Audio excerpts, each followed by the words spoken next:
Hi YouTube, today we're chatting with Olivier from the Outbound Catalyst. The conversation turned out pretty nicely.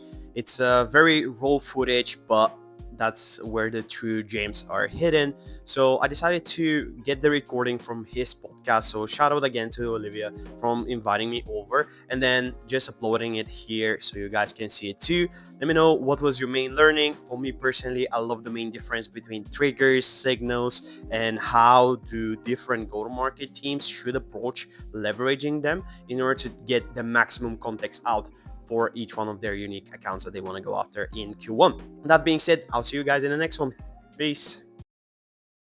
Hello, everyone. Welcome to a new episode of the podcast Revenue Systems Decoded, where we will unpack growth strategies that work in 2025 and hopefully still in 2026 and beyond. One big topic today will be signal-based outbound and prospecting in general. So who better to join us than Georgi? Some of you might know him already from LinkedIn, but yeah, feel free to introduce yourself, Georgi, and super stoked to have you on here. Yes, sir. Thank you very much for the invite, Olivier. And it's my absolute pleasure to share actually what's working today and what doesn't. For the audience, hi everyone. My name is Georgi and I'm the CEO of SignalBase, which ultimately stands as the ultimate intent layer towards your go-to-market workflows. So in essence, we just shoot live verified data to the rest of the tech stack in order to improve the quality of your pipeline and whatnot. Really quickly, I spent half a decade in growth. So I used to be a head of growth 3 times. I failed 3 startups on my own, and now I'm looking forward to build a fourth one. So hopefully this time I don't fuck it up. I can curse a little bit, right? Or no? Of course. Okay, Sure. good. Keep it in natural. Yeah, I mean, over the last year has been incredibly interesting as I also built a community-based product. So it's interesting to definitely dive into the go-to-market landscape, both from the marketing side and right now even further from the sales side. But yeah, it's quite, I can say that I had quite some diverse experience into the whole go-to-market world until this point. Yeah, exactly. And you explain it quite casually, signal orchestration and intent layers on top of go-to-market workflows. But there's obviously a lot to unpack there because it is not that straightforward and simple for people to understand that. So yeah, that's definitely one of the things that I think we should unpack a little bit when it comes to signal based. So maybe we can start off with both giving a little bit of a definition and put some frame around signals and intent to begin with. That's great. So ultimately, how I see signals and intent as a whole. Currently on the market, a company, by the time it shakes till, let's say, by a key decision maker leaving or whether they have raised a round, they create some kind of buzzing wave around their company, right? They indicate that, hey, we're growing. And then based on that, you can set multiple hypotheses around this.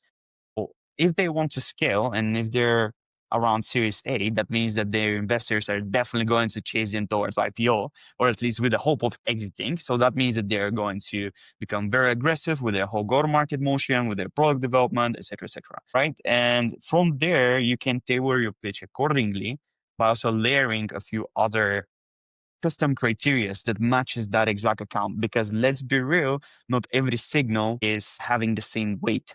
And you need to be able to identify which signal for which account have the biggest weight in order for you to move them down the funnel, if you want to say it like this. So I think that's the easiest way to describe it. In short, company grows, it creates signals around it. Now you need to find a way how to discover them, capture them, and turn it into your advantage. And just to point it out there, the fact that someone raised a funding, let's say Series A, that doesn't mean that you need to mention it explicitly within your message, because it's the same as when you try to go on a date, right? You know that particular girl or guy, whatever, likes something, but you never want to mention it at first. You want to slightly go towards that area of interest, but you never want to be pushy with those stuff. I would say this is by far one of the biggest mistakes that I am seeing from the current outbound messages that even I receive. My mailbox is exploding, and I feel like everyone else listening to this has also experienced that. There is so much spam, and sadly, the entry barrier of a good message is extremely low. So that creates a lot of opportunities for proper outbound to flourish nowadays. Yeah, true, 100%. And would you say do you have like a differentiation between signals, triggers, intent? Because I'd love to share my framework around it, but maybe you have one as well. And no, be my guest. I'm actually curious to understand more about your way of defining it, and then I can plug in myself. Yeah, because like, what you mentioned, like raising a Series A, for example, right? It's kind of depending on what goes with the funding announcement, for example, right? But it could either be a signal or a trigger, right? In this case, with the example you gave, it's more of a trigger where, it's some kind of change that shows an opening or some kind of timing to engage, right? Which is what you explained beautifully.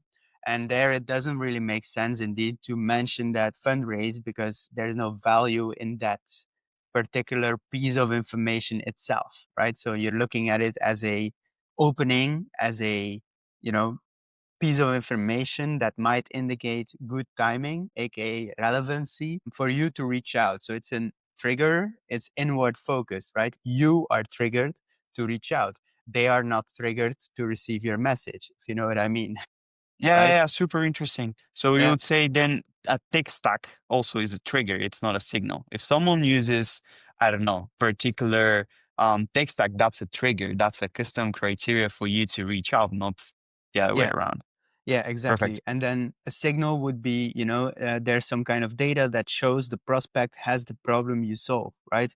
So it can be, for example, an employee leaving that creates a certain skill cap. It can be, for example, them, you know, adding certain people in their network. For example, if you scrape someone's LinkedIn connections continuously and you see that they're adding a lot of VCs lately, they're obviously raising a round. Now you're going to be able to, identify that before they announce that they have closed the round. So that's like signals. And then intent, it would be like they're actually actively talking about looking for a solution or taking active action that indicates they're looking for a solution. So that's literally like, a demo request, visiting your website, engaging on LinkedIn, downloading a white paper, if those still exist these days, and things like that. They do. They do. They do. Actually, a very, very clever intent trigger, or however you want to define it, is also the fact that they're changing their API and their API documentation. I feel like that's such a deep indication of, okay, there is a cognitive effort towards improving the company as a whole, right? So this is just one example that I feel like more teams should also look into, rather than just going for the silver bullet, which is funding, which I also, by the way, state quite aggressively in a sense of the signals that you also get from our platform. They should be like the base layer. And then from there, you use webhooks or our API directly to Clay in order to set a custom Clay gen. In that case, your qualification criteria and probability of even just picking up the phone, right? Because ultimately, the basic signals serve as a indication for you to know, okay, there is a chance for them to pick up the phone on the other side, not the fact that they're going to buy my exact solution, but it's still Right. navigating you towards the right solution. So that's how I think about it. Yeah, 100%. So I think you mentioned two interesting things here. First of all, it's kind of like, evaluating your signals, intent, right? Like basically the data points summarized that you're going to use to leverage in your outbound or outreach or even other parts of the go-to-market engine, right?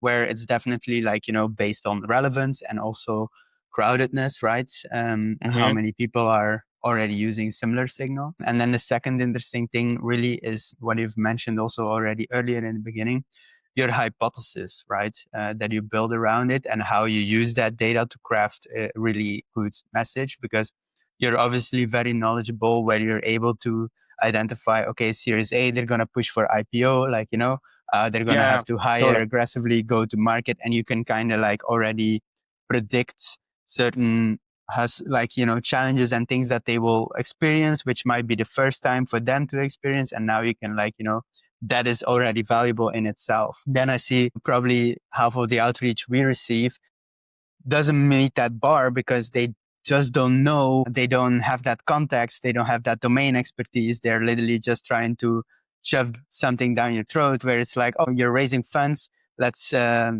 Let's work some of together. this Yeah. money. That's basically it. Exactly. This literally happened to me once when I was at my move. We raised a funding round and I had someone that I went to school with reaching out to me, and like it literally came down to him saying like, yeah, Well, you raised 3 million. We want a part of it. And I'm like, what the fuck? yeah, that doesn't work like this.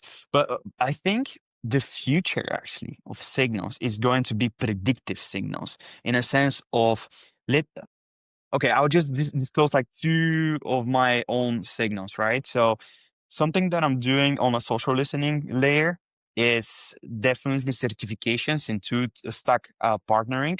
So if someone, for instance, partner with a particular tool that is in my scope, then my message is getting tailored towards, hey, on top of this thing, you can actually use this thing, right? It's something that also works. I think it was mentioned by Bill from Sales Captain recently as one of the most high conversion like workflows at the moment. You pretty much, if you have integration towards particular platform or you want to build integration to a particular platform, it makes sense to tap into their own network simply because of the fact that it's the same audience, right? And you're just covering different part of the whole workflow. So this is something that works for me extremely well, by the way. And the second thing that works very well is certifications. So I've been doing that actually over the past 4 years or something with my previous companies. Just to put it in perspective, I had experimentation management solution. So everyone that had a growth hacking, growth marketing certification is already aware of the framework that comes in place. Therefore, they're likely to become power users, right? Mhm. So I did that there. Then I did another use case around the same workflow was the fact that I tried to build competitive intelligence solutions, so monitoring competitors online. And there, what I did was relatively the same thing, but this time targeting product marketing managers who were very explicitly talking about competitive intelligence. Then when we go further down the line with my previous company, which was the Growth Syndicate, and where we try to build a vetted community for C-level marketing and revenue executives, what I did there was something very similar. Hey, they want to learn more about marketing and how to upscale their own career. Perfect. They're my ICP, not only on, of course, like firmographics, which I feel like I definitely want to recommend people to move away from. But that initial action of desire to get better in that particular context window helped me a lot to boost that at least idea of us in their head, right? Because this is exactly what you want. And Yeah. to put it now into the future, if someone just joined a cohort from a particular educational program or whatnot, the fact that you are in touch with them while they're going through this whole education, and when they finish, they'll be in the need of something that fits exactly that pain point. Brilliant. So I feel like we're going to move slowly and truly more towards this type of signals rather than, of course, the surface level. But that is for very, very, very advanced users, which, by the way, 95% of the in-house teams that I'm talking to is not there yet. So curious what you No. have to say there. Yeah, dude, like you're obviously speaking with a growth background, which is indeed like something I think that a lot of people, and especially nowadays out there on LinkedIn, maybe I'm about to pull up the sledgehammer here, but yeah, like you do not be an SDR or BDR is something different. That's like being a growth person who is looking for creative ways to get in somewhere, right? And you like giving these very specific contexts and looking for like, this one characteristics where this is like, people who are already looking for this is the exact amazing methodology of identifying like, where you can capture demand, right? Because there's two flows, the demand generation aspect and the demand capture aspect, right? You've just given a beautiful example of where you could capture demand and even ahead of time, right? So that's really insane. Maybe you can break it down with some like steps because you've given a few examples, but maybe like, what's the step-by-step playbook there to execute on, let's say, for example, someone has a certain certificate. How do you identify it? What do you say? Let's break it down for the audience. So let's start from the fact that if you're a growth person, you'll be very much aware of the whole organic growth loop that is going on LinkedIn with the memberships. So when you see the profiles of particular ICP-like account, if they have, I'm a member of, or I take this certification or things like this, I think that's one way of how to identify people. But there's a cheekier way. If you type site.linkedin.com and then 2 brackets and you say the name of the certification, you can see all of the posts that occur that matches that certification. So therefore, you can match 2 and 2. By the way, a very powerful play would be also to go after the people that have not taken the course, but think about taking the course. And those guys are most of the time engaging on these courses because there is a whole buying journey towards buying a course, right? Like it's not so straightforward. You see it, boom, there you go. No, like you need to see a course 2 or 3 times. And I'm saying this as I have paid for multiple communities from my own pocket. So I know how it works. And I like built this thing with TGS. So yeah, I think that is just the starting point, right?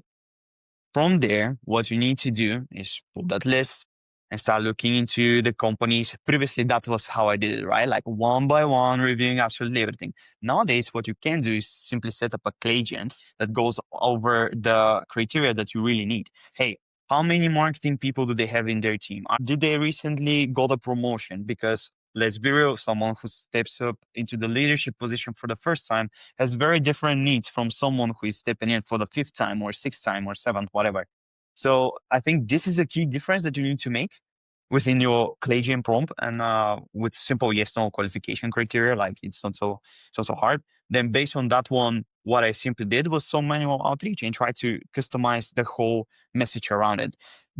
My criteria for success, and I have seen 80% acceptance rate on my LinkedIn messages with that one, is always start with a question, never go stale. Always start with a cheeky question that goes around that particular thing. That can be someone just attended a webinar about Clay workflows in 2026, right? Like they want to scale their workflows. My question is, hey, name, do you actually want to scale your workflows in Clay in 2026? Then underneath, you have social proof. So what is the benefit that you can deliver? And then based on that one, you have a cheeky hook. What is the cheeky hook? Something that delivers value straight up. So an example that we do is saying, hey, okay, would you like to see the top 5 opportunities that are intent driven that you just missed? So in that case, people are intrigued, right? Of course. I just missed a lead? Like, what happened? So I've been playing around with this, and honestly, it works very well. And this is just like part of the whole SignalBase engine that I have in place. But yeah, I can maybe drill down further down the line. And once you have this in place, you just start looking for more certifications, right? More courses, and just repeat that ongoingly. So that's the whole playbook, short and sweet. Yeah, man, that's very nice. Insanely valuable for the listeners for sure. And I would kind of classify it as a always on campaign, right? And almost like an evergreen playbook, because I've been doing a lot of thinking recently because I'm a little bit, I get a lot of questions and I see a lot of people confused out there with the many influence happening of like more and more tools, more and more workflows. AI does this, NA10 here, Clay there. Revenue leaders are lost, growth people are lost, and let's say 90% of them is still running like the 2018 playbook at best. So, I categorized everything that I learned over the last 7 years in like very simple frameworks. And one of them is like there's only 3 buckets of campaigns, right? So the first one is there's evergreen campaigns. Those are like, working for everyone. You should run them regularly. It's periodically that you can run them. The results are predictable, right? Examples of that are, for example, your first degree connections, right? Event campaigns, right? Engaging with thought leaders, following up on closed lost deals, normal pain-based messaging, like generic campaigns.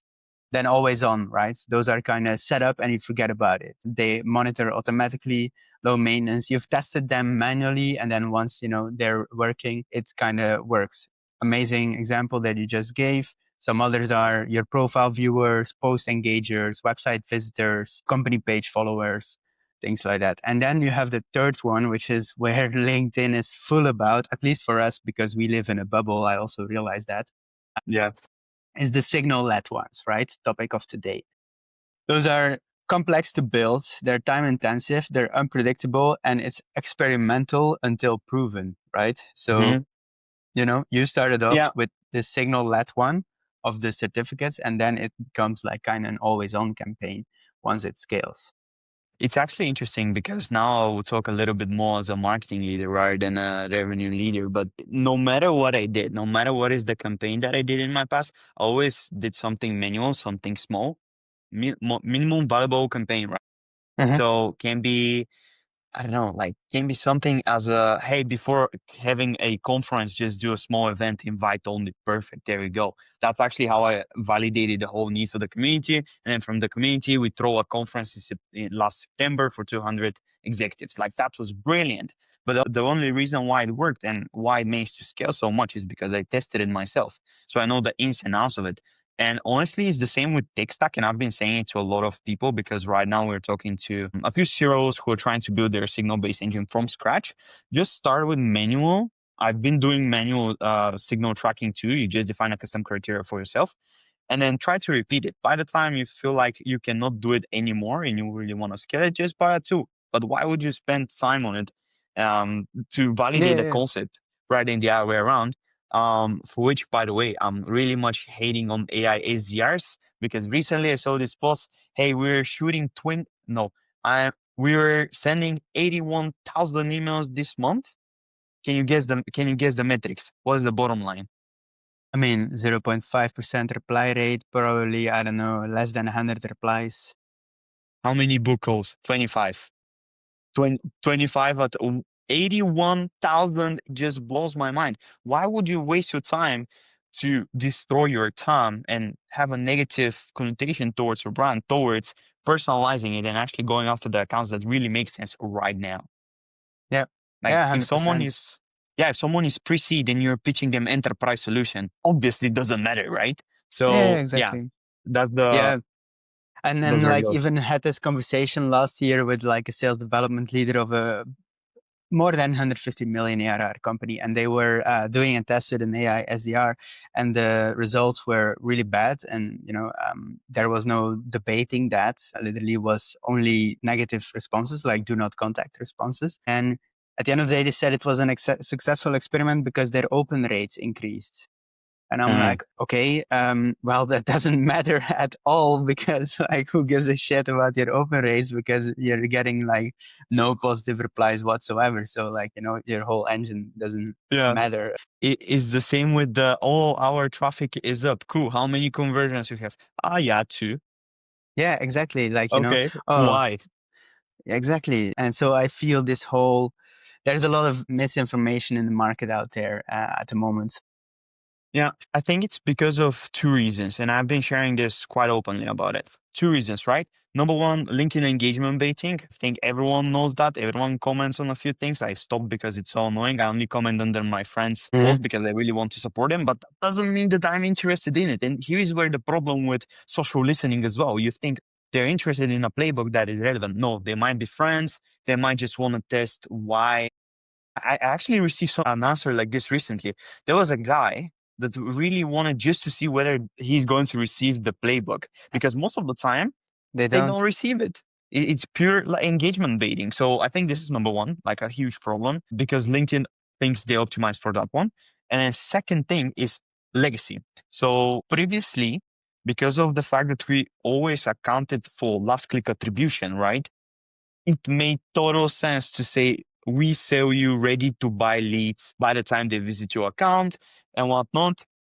So that became extremely popular with the whole go-to-market landscape. And everyone started buying tools. These tools became industry standard. And from there, the people that actually experimented with them properly understood, okay, this is wasting our time. This is a system that is fundamentally broken, like it does not work. So based on that one, we need to based on that one, we just have it as a nice to have layer to understand pretty much and qualify towards the CEO. Hey, we made this amount of SQLs, MQLs, etc., etc. But this also drives further siloing of teams, right? So Yeah. it's just making the whole situation way worse. And that's the whole reason why we also take like the fundamental decision of, no, we're not going to track website visitors. We're going to start like broad accounts. And then from there, you filter out your ICP in order to identify these guys are actually going to move to a particular section rather than saying, hey, here's like the ready to buy list. Because once again, like that's the biggest lie that you can say to an experienced go-to-market leader. Yeah, 100%. Super interesting, because one of my friends building something similar, also this predictive GTM platform. And that's really important because it's all about like, the context. And I feel that, as you mentioned, historically, there has been this, what we see out there as mass volume or doing a lot of volume, for example, 80,000 emails to book 25 calls, has also been what happened with this whole, predictive revenue generation playbook by applying the SDR model. It was the same. It was also about volume, just manually orchestrated for some reason, because I don't know, people thought it was a good idea to pay people to manually copy paste things, and then they bought a sequencer like Salesloft, right, who's basically using forwarding mechanisms to like copy paste at scale, so to say, right? So let's put it all in a template, and then we're good to go, and the SDRs will just call the ones who click and all that stuff, right? And Which so is, yeah, sorry for interrupting, but it's interesting because when you happen to analyze a sales team, they're only like you may have 20 SDRs or something, but there are only 2 that actually get the job done. dude, So why don't you actually focus on those guys and you try to like feed the rest of it? I don't get it. It's like the 80-20 rule, right? So 80% of your revenue comes from subsets. That yeah, is way but yeah, smaller. but in this case, it's like 1%, right? So it's Yeah. it's totally true, and I still don't understand it to this day. I think, for example, Chris Walker was a huge advocate for that the last year and a half or so, of really, looking at your data, your GTM efficiency, and your pipeline revenue generation for hard ROI on dollars spent comes from, right? And indeed, like, I was also talking about this with Caroline a few weeks ago, where she was given an example of exactly an SDR team where only 2 SDRs were performing. And I like asked her, don't you see this all the time? She said, yeah, all the time. All the time. And I'm like, why is this in this day and age still a thing, right? Like, why does that still happen? Yeah. It's a good question. I mean, most of the time, even when I backtrack it within my work, within the growth syndicate, what happens is that most of the times, like SDRs don't want to pick up the phone anymore, which is weird. Like they just want to automate it and pray. Um, but yeah, I guess that's what makes a difference between like a very, very ambitious and a great like salesperson and even a marketing person, by the way. With marketing is absolutely the same. You would either write ChatGPT driven posts or you can pick up the phone and start making short form video, right? I'm not talking about shorts. I'm talking about creative hooks, angles, and all of this. And this was a huge realization, by the way, on how to do go to market last year, which this year, which I started implementing even for myself. So once you get the base layer of your thought leadership, then what happens is that you need to find minimum two creative ways of how to attract people and create trigger signals around yourself based on your content, right? Because ultimately what happens then, you have inbound and then your inbound SDRs, or in my case, myself, try to pretty much capture absolutely everything. So I think the secret is, one, pulling people in person in a creative manner. So that can be events. And then 2, that can be something, I don't know, something wild. Like this year, I sat down with one head of marketing and I was doing the Hot One Challenge, which is pretty much 10 chicken wings that are extremely spicy. So we were sweating, cursing, whatnot. So we had fun. And I feel like this is the additional layer that marketing teams need. And now you can embed this towards the sales team with, okay, we need more ways, more creative ways, more cheeky ways upon like how to generate those conversations. So that's how I think a well-working go-to-market machine should work. And of course, each one of these functions should have deeper levels that one run automatically and two, part of them should run manually, but this is because of high personalization. And this occurs normally around social listening, I would say. Yeah, So yeah, this is how I 100%. think about it. Yeah, I think that's a very nice foundation. Also, one thing that I would like to add is like, at least in my experience, I see so many, whether they're marketing, sales, revenue, I just group them all together, revenue leaders. It should be one and the same thing, right? They should all go for the same goal.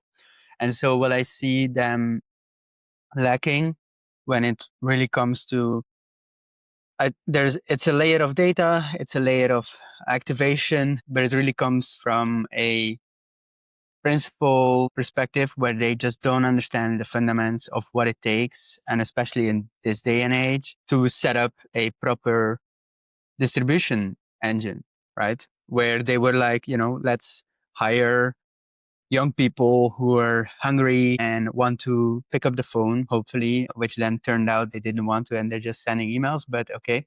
To go after our market and have conversations, right?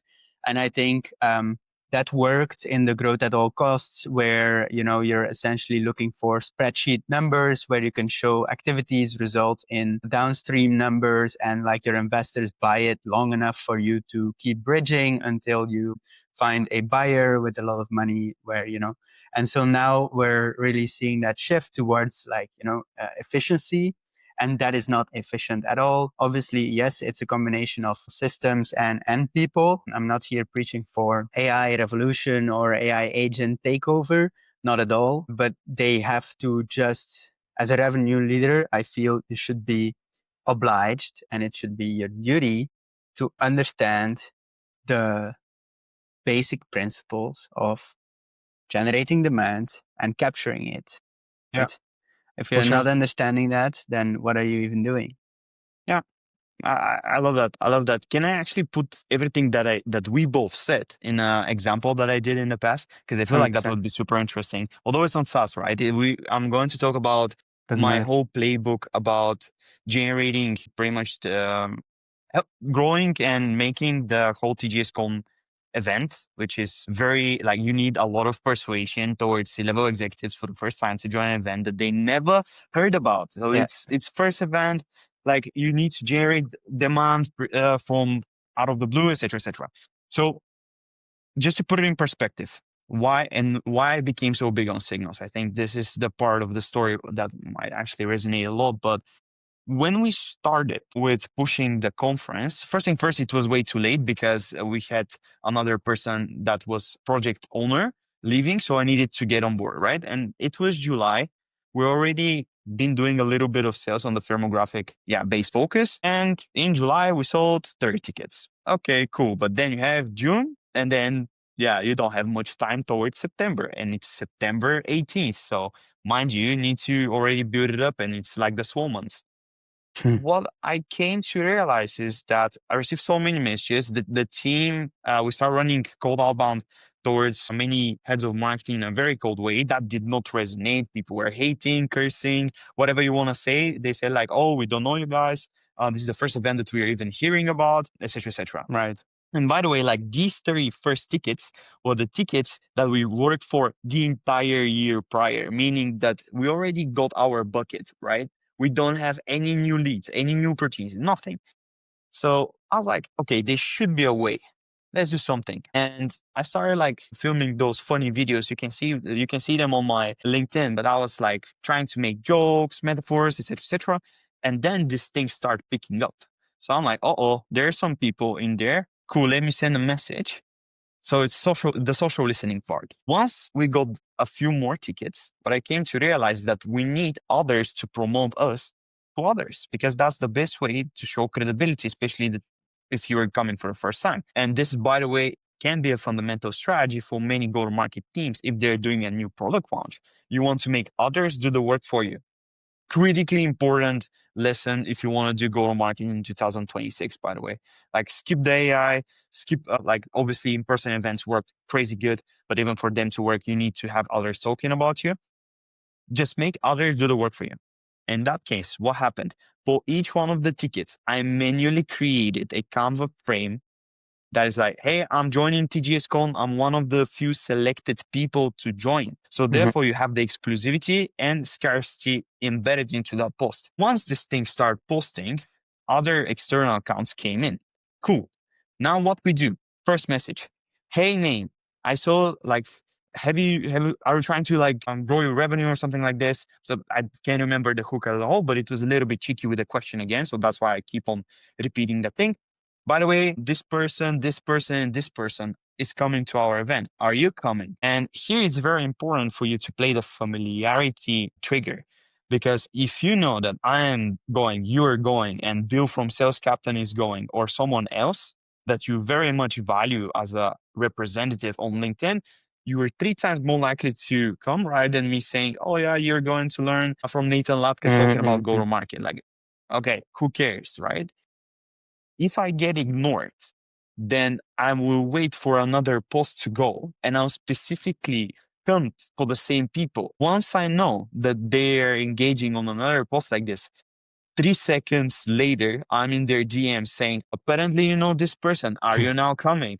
Right? So you start building it more and more and more. And at some point, if they start engaging with my own content piece because it's something different, right? You engineer this loop on the marketing side that works so well. And then sales also complementary going after it.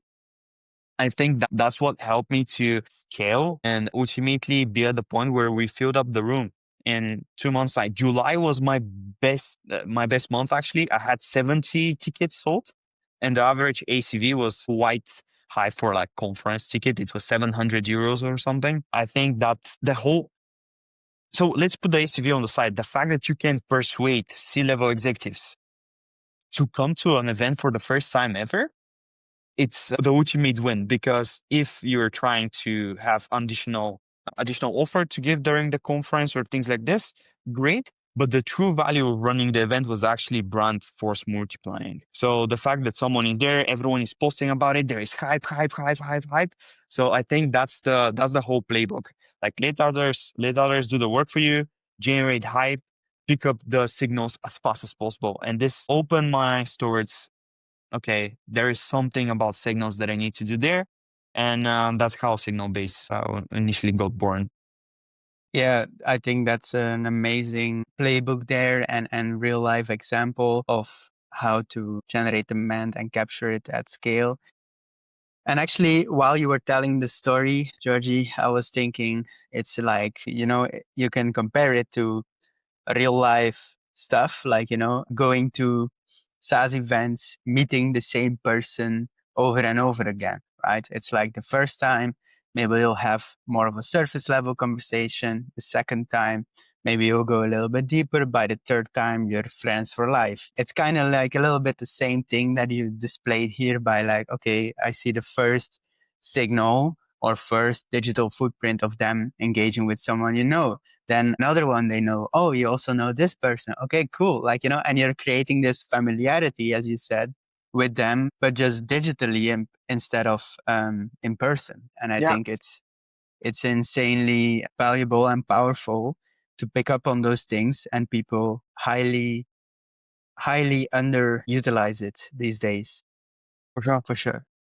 And also, I would say that how I see sales is not the main driver of revenue, actually. It's marketing, in my eyes at least, because of the fact that once you knock on the door, and this is why I hammer so much on LinkedIn outreach, by the way. I hope nobody will pitch me later LinkedIn outreach, influencing, whatnot. But in essence, this is the whole reason why I'm so big on LinkedIn outreach, because of the fact that once you seem like a credible profile, there is no way back. Even if your message is very bad, they'll still connect with you and they'll say, hey, I actually don't think this is the great message, but that gives you the opportunity for you to then ask them, okay, why did you connect if it's not such a great message? Number two, it gives you the opportunity to actually build the relationship further down the line. And number three, if you manage to play your cards right on the marketing side and keep on slightly pushing on the sales side, you will be able to turn them into your brand champions. So this is where it gets so interesting of the whole topic of how to go to market nowadays. And for me, this is the way. together with some product work, but depends on your motion, of course. 100%. And it's also interesting because, like you've already mentioned it, most of the time people commenting on LinkedIn posts are either like, friends or just let's call them believers, supporters, right? They're there to support that person who posted. Or I think for the few like really big influencers, they do have also their buyers commenting because they're really seen as authority and thought leader. But for most of us, it's just not the case, right? Not even for me, not even for other big influencers who have 50, 60,000 of followers. Like if I scrape the post of, let's say, Michelle or Alex from CallIQ, like, there's some ICP in there, but it's really the minority. For sure. So yeah, I think especially the likers are more interesting there. But where I wanted to go with this was really like, you need to build that familiarity because they are familiar with that person. So it's a better signal to see it as like, oh, you also know this person, or you're also interested in this content, right? So for example, what I do is I would send them something like, hey, I see you're engaging with posts around outbound. I'm doing stuff around outbound as well. Can I send you my newsletter? Or like, I would love to have you on the pod or something like that. Yeah, totally. And then if you pair it with the fact that if they're hiring someone, right, it gives, especially if they're commenting on something for outbound and then they're hiring an SDR or BDR for the first time, golden mine for you. So this is like where context formation makes a lot of sense. One last thing on the influencer side, because this has been such a critical, like an eye opener as well on how to go to market. It's way better to not pay for influencers, but actually become friends with them. So when you get the whole relationship, they get going for you. So this is number one. And it's actually way more positive because they actually like you and the product that you do. So the content that they are going to make is also better rather than scripted. So this is number one. And number two, the best influencers are the people on LinkedIn who have access to other C-level executives. Just think about it. And you see like, if there is this person that has only 500 connections, but he's a CMO or chief of growth or whatever, his whole audience is going to be like this. So once you crack that, you're golden. So this is a fundamental change that I also made for myself upon how seeing different accounts, because followers on LinkedIn do not equal anything. No, it's quality that matters, right? Exactly. And the influence they have, right? Indeed. Their level of authority, I guess, can be defined as knowledgeable and have like real offline network versus like, the online gig, right? And there's a difference between being an online or like just an influencer, I guess, generally, who is more like, digitally oriented versus people who really have a huge phone book network, and the most business is not going to come from the online, but really from the phone book one. So yeah, that's insane. I agree. Just a question. Do you have time? Because I stopped myself from talking intentionally because I know you're rushing. No, we're good. Okay, cool. Because I know you have 45 minutes, so that's why I was like, okay, cool. Yeah. I still have like, we can still do like 7 more minutes or something. So. Yeah, sure. No worries. Cool. All right. So yeah, maybe indeed to go to like the closing up phase. So tell us a little bit more about what you're building exactly. How can people use it? How you've mentioned predictive go to market. Let's unwrap that as a closing thing. Yeah. Sure. So I feel like designing a signal-based engine should all start from knowing your ICP, right? And once you know that ICP, the question is, how the hell do I get more people like this, right? So the thing that we're doing is we pretty much scan the whole internet, right? And what we do is we try to pass all of these signals through 3 layers of verification. And once a particular score has 80% or higher accuracy, we only then ship it to your table. From there, when you enter the solution, ultimately what you happen to experience is this signals at scale, and you simply create your thermographics around it. So you have a intent first list, which is a fundamentally different way of how you go to market. And this becomes way more interesting because if you compare it with a stale data set like, I don't know, Apple or something, we don't leave you guess whether these guys are going to at least have the money, right? Like on that side. Because normally your workflow will look like this. You get Apollo data, then you push it to Clay, then you spend 5 days to build a workflow around real-time news monitoring or something like this for them, and thousands of credits. By the way, I'm saying this because literally last night I had a call with GTM agency who said that. And then from there, you start layering more and more credits in order to have their contact data, and then you push it. Well, we initially save you like 30 hours of data cleanup by simply having the intent first list, and then with webhooks or something else like the API directly, you can pull it into your tech stack in order to improve the quality of your workflows. So that's it in short. Do you do this on account level only, or also on a people level? We just introduced the job changes signal, so we're slowly and truly moving towards people level signals. In 2026, we actually want to go into having agentic social listening too, so around topics, but I won't cover that right now. Ultimately, what we do is that we give you an account. Inside, you have key decision makers, you have key metrics, you have the funding with all of the sources, so not only LinkedIn, but you also have the rest of the sources from the different news, etc., because it's when we discover a signal, we have multiple data points that we map for you to know how reliable that signal is. And only then you can put this whole company-based account to Clay, and then you can get all of the data that I just mentioned in there. So therefore, it gets more and more interesting. And then on the reverse side of things, once there is a job change, we capture the new company profile of where that CMO went in, look for different signals, and repeat the same thing. So in essence, we provide signals at scale. That's how I say it. You're essentially doing or building a GTM engineering platform, I guess, because many of those things that you say indeed are usually built out customly, whether it's by agencies. I think there's only a limited amount who actually do that. But yeah, whether it's by agencies or an in-house function, or putting it into a platform where you have the scalable infrastructure and you just provide in-market accounts. This is the dangerous saying. I don't provide in-market accounts. I provide accounts on which you can later set up more context to see whether they are going to be in the market. Okay. Because of the fact that the whole reasoning, by the way, why I'm so careful with the framing is because of that ready to buy leads that is just stuck in my head. No, we just give you an intent layer to the rest of the stack so you can check for yourself whether these things companies are actually interested in solution accuracy. Yeah, I mean that used to also be part of what I was doing, half automated, half manually, in 2018 until like 2022, more or less. Which is, it's very simple. Like, it's indeed taking a few data points, tying them together, thinking what's the relevancy from those data points that I can tie to my value prop.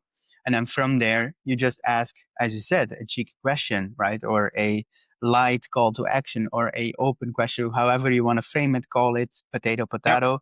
But basically it comes down to that, like, is this true? Did I see this correctly? Like, all those things. And I feel that still works today. Like, doing this context engineering and deep research, sending to an executive and asking who is in charge of this still works brilliantly, right? And it's like 80% meeting conversion, because now you got an intro from their boss to the right person to talk to. And it's like, yeah, your boss told me we should talk. So who's going to say no to that, right? Exactly. Yeah, totally. And it's interesting, by the way, that you mentioned it. I feel like the timing for this thing was not suitable until like this year, if I'm very honest, because previously, like behavior driven targeting, it was a thing. Obviously, like I'm in marketing for half a decade now, a little bit more, maybe a decade now. And it's like, yeah, that thing is not new, but now you finally match it according to the real buyer behavior, because of the fact that you don't know when is someone talking to me, watching this recording, sending it to their cousin who also has the GTM agency perhaps, or even a SaaS that it's 30 million or something for you to convert, for you to go after. So I think there is a reason why we are here at this moment, at this point of time. And yeah, I'm here for the new way of doing go-to-market. I really like it. I prefer this rather than seeing the whole black and white thing, because it's more human. And at the end, you need to build a business around a human and understand how do they drive, build empathy and relationships. And that's definitely the focus for, I feel like, should be at least for a lot of go-to-market teams. Yeah. Really nice framing, good way, good closing statement, I would say. Unless you have anything else to add, I would like to thank you for this nice conversation, sharing all these insights and also practical examples for me and for the audience. Where can people connect with you? Yeah, how do they reach out to you best? Yeah, well, I'm always on LinkedIn, so don't hesitate to shoot me a message. Actually, I'm open to offering a 25% discount code for everyone that listens this podcast, simply because I know that Olivier is killing on LinkedIn too, and he's definitely putting out some nice content out there. So I want to be helpful to that too. So yeah, I'm on LinkedIn. We actually rolled out our POG motion in place. We have a free trial. So if you want to design your signal-based engine from the ground up, or you want to top off your Clay workflows with verified intent data or signals, whatever you want to call it, just try signalbase.com. There you have it. Thank you, everyone, for tuning in and listening and staying until the end. And we'll see you in the next one. Peace. Have a good one.